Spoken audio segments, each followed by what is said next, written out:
Auto Phoenix here, and today we're going to be doing a pickup video because I haven't done a pickup video in like 3 months, and so it's going to be covering of May, June, and July.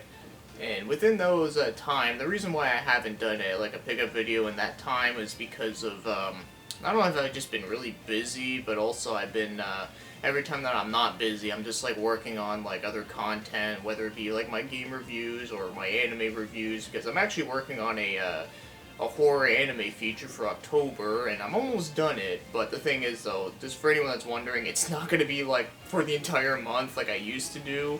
No, it's not going to be like that. Instead, it's just going to be for 13 days within October, which I think would work better. And besides, I'm almost done it. I'm just kind of taking a break off it for now.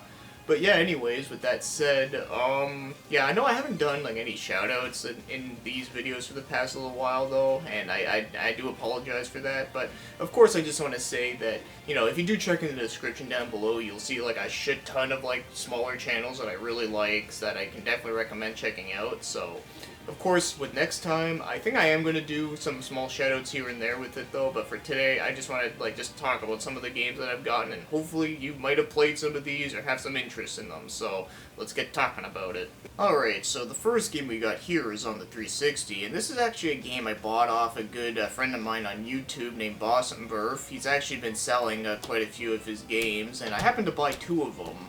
But this one right here is on the 360, and it's a game that I actually already had, but I'll explain.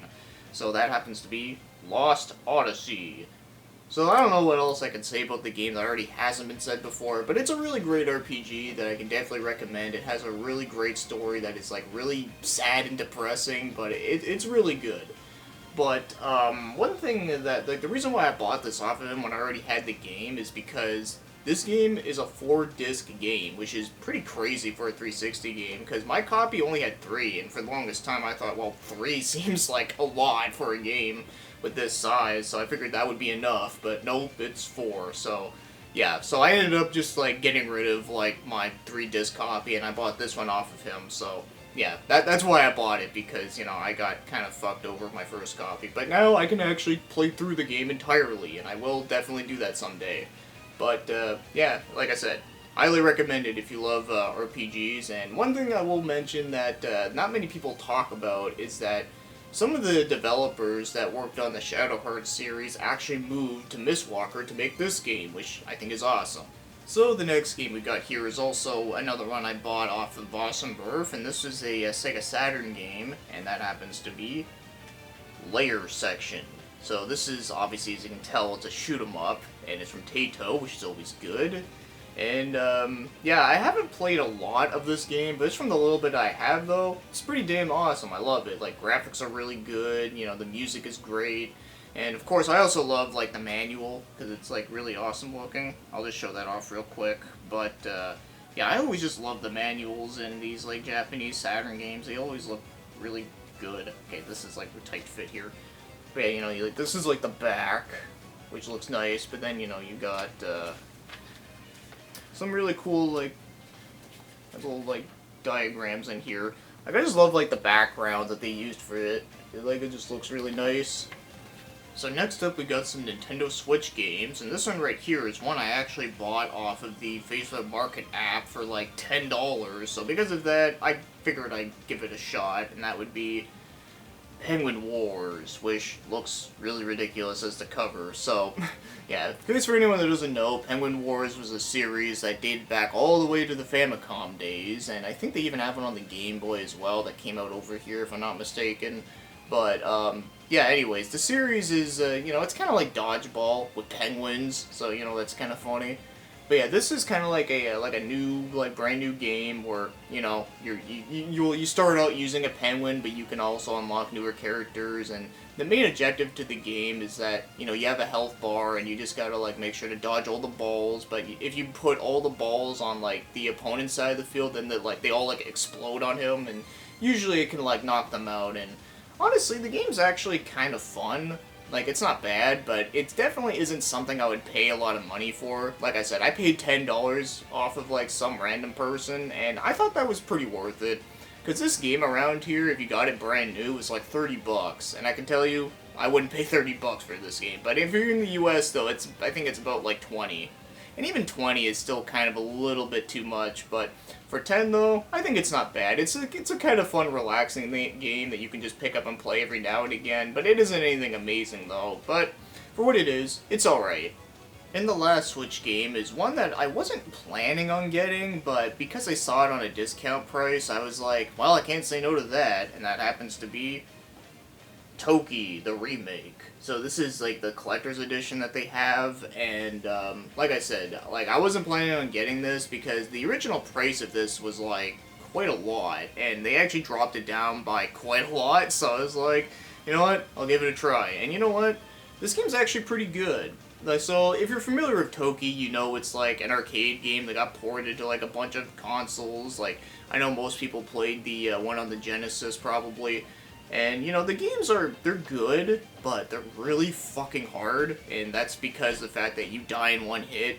But one thing that I do appreciate Toki for is that, as hard as it is, at least they're pretty fair with their difficulty. Like, yeah, it sucks you die in one hit, but at least, like, the levels, like, aren't very long, and you get, like, a good amount of checkpoints, so if you do die, you know, it doesn't feel tedious to, like, you know, go back and do everything again, so that's why I do like them. And this one, I think it does a really good job at that, and of course, has some really awesome animation. Like, I love, like, the animation when you kill the zombies and you just see them, like, melt away with their eyeballs and shit. It looks fucking awesome. I love it. But yeah, well, I can show you some little, like, goodies that it has in here real quick. So, you know, like, you get, like, a cool little comic thing, which is pretty awesome looking. Because, yeah, I really do like the art in this new remake that they have. And, of course, you do get some, little prints and whatnot. And some stickers and all that, and yeah, I don't know, like, it just, like, looks really cool. And you also get, like, a little, like, arcade little thing, like, an arcade stand that's made out of paper, but I haven't, like, set it up because last time I got one of those things, they always break so easily. But, yeah, anyways, it's a really cool remake. If you're a fan of the original shit, I would recommend getting it if you see it for really cheap. Like I said, I got this for, like, $29.99 over here in Canada, so if you saw it over in US, you know, it'd be like, what, like 20 bucks? 20 bucks for a collector's edition? Like, that's pretty good, and especially for a game that is fun, so, yeah, but like I said, though, it is really fucking hard, but at least it's pretty fair with its difficulty. So next up, we have some PS4 games, and this one right here is one that a lot of people have been really hyped up on, and that happens to be Resident Evil 2. So, yeah, I don't really know what I can say about this game that, like, already has been said before, but, yeah, it's pretty great. And I'm really happy that this remake actually happened, because for the longest time, I always used to hear people saying, like, rumors, saying that they were going to remake it, and this was, like, a couple years before this was, like, the trailer of this was shown. So I always just kind of brushed it off as saying, it ain't gonna happen. Because, you know, this was also the time when Capcom was at, like, their worst days, so...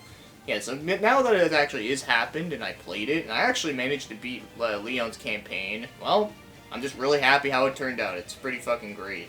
I mean, there's a couple scenes that are unfortunate that are not in the game, but you know what, though? It's fine. I mean, I still think it's a hell of a good time. It still, you know, has the original charm, especially if you have the music, the original music. That's what I played through it on, because, you know, that soundtrack is just awesome. But, yeah, like I said, if you, like, haven't got around to playing this yet and you love the original, definitely do it eventually. So next up is another game that I don't really know what else I can say about it because it's a series that I talk about, like, all the time, and that being Trails of Cold Steel 2 on PS4, and look at that sexy steel case, just look at that. Like, isn't that just, like, fucking amazing? Especially this back part, like, wow. But, yeah, anyways, yeah, like I said, I talk about the series all the time, I love it, and yeah, I beat Trails in the Sky 1 and 2, I haven't played the third one yet, but I have it on my PC, and then, you know, I beat Cold Steel 1 on my Vita, I haven't beaten it on my New Game Plus file yet, but I'm at the final chapter, and just by the way, guys, I'm probably not going to do any more streams on Cold Steel 1, just because of the fact that these games are new, and I do think they are worth playing through, so, you know, and I don't want to stream this one either because, you know, it'll spoil, like, everything from the first game, because, like I said, that ending reveal is just really fucking great.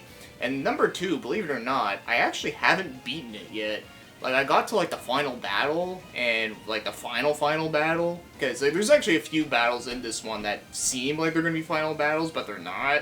But no, I'm at the final one, and, yeah, I got stuck at it because I think I fucked up my entire team by, like, putting in all my favorite characters, but I found out that they didn't work together, and of course there's also the fact I probably need to grind more and get more, like, quartz and sort that out better and all that, but I'll definitely do it on this version, though, because, you know, fucking turbo mode, man. That thing is like a godsend, so you can just like grind through the game and like it'll be like a lot quicker to do than you could in like any other game. But yeah, anyways, like I said, highly recommend it if this is a series that you think you might like.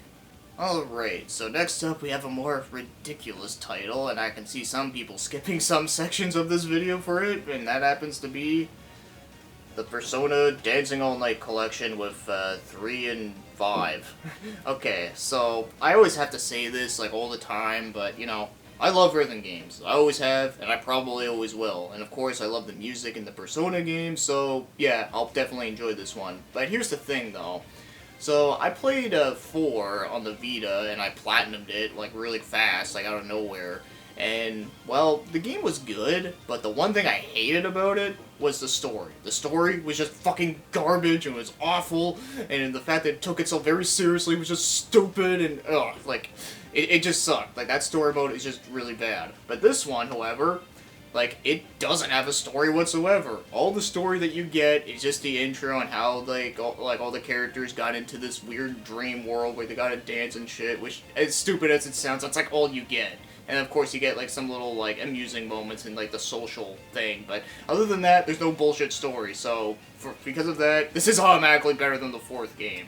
But yeah, I've only played the one for Persona 3 because you know I kind of miss seeing those those character interactions. And when I was playing through this, it kind of makes me want to replay 3 again because it's been so long since I have. But yeah, anyways though, one thing I do have a little rant on though is that like this case, like, it looks really cool looking, but the shitty thing is that, like, well, hold on, let me get, like, all this, like, DLC code shit, even though they're, like, expired because I already used them up, but, like, this, like, casing thing is just bad, like, it has, like, 2 disc holder thing, kind of, like, similar to Lost Odyssey, but, like, there's no reason they could have not made it like that. I just used this sleeve thing just so the discs don't get fucked up, and then, like, there's, like, the little art book thing, but honestly, the art book in this is, like, I don't know, it's okay, but it definitely isn't, like, as good as what it could have been, and yeah, I know my disc fell, but anyways, this whole section is just kind of a mess, but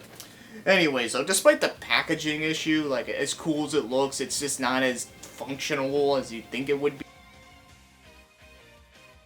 Alright, so as for the final game in this video, that happens to be A Plague's Tale. So this is a game I always had a lot of interest in, mostly for the setting, because it takes place in France in the medieval days during the, the time of the plague was around, and that's something I don't see very often in games. The only setting that is kind of like that, at least with the whole plague idea, is Dishonored, and, you know, I love Dishonored. I thought that game was great. So yeah, so because of that, I was really interested in wanting to try this one, and now that I finally did, I'm at chapter 5, I'm still pretty early on. I can say that this game is really great. Like, I'm really liking it a lot, but as much as I do like it though, it's not one I can easily recommend though, because it's a stealth game. And I understand that stealth is not for everyone, and of course it's not an action game either, so you're not like mowing down like hundreds of enemies, killing them all and all that. Although I do wish we can get a game like that in that setting, that would be awesome, but maybe one day. But anyways, so the main point of the game is that, you know, you're using this girl, Alicia, and she has to defend her brother from getting kidnapped by a bunch of Crusader dudes that look kind of badass. In fact, they look like this right here. And, you know, you're trying to get away from them, but at the same time of getting away from them, you're also having to deal with, like, rats and, like, the plague and shit, so. And there's actually quite a few parts in this game so far that are actually kind of gross. Like, there's, like, parts where you see, like, skeletons that are, like, all, like, red, and then you see, like, half of, like, corpses with their guts hanging out. It's pretty nasty shit, but in, like, an awesome way, though. But yeah, so far I definitely do like this game. I definitely do plan on finishing through it because I'm really interested into the story and the setting, and I have to admit, the graphics in this game are really fucking good. And this is not a AAA game. Like, this is like, I don't know, like AA or something. But yeah, it looks amazing. And I don't even have a PS4 Pro, so I can only imagine what it would look like on the Pro or the One X, or I don't know if this is on PC, but if it is, I can only imagine what it would look like on high settings. But yeah, like I said, if that sounds like an interesting concept to you and you don't mind stealth, then yeah, I would definitely recommend this game. And that, guys, will take us to the end of this video. So if you ever played any of these games, or if there's any games in here that you're interested in getting, well, just tell me why and tell me your thoughts. And with that said, thanks for watching and commenting, and have yourselves a great day. And like I said, next time I'll definitely do some shoutouts.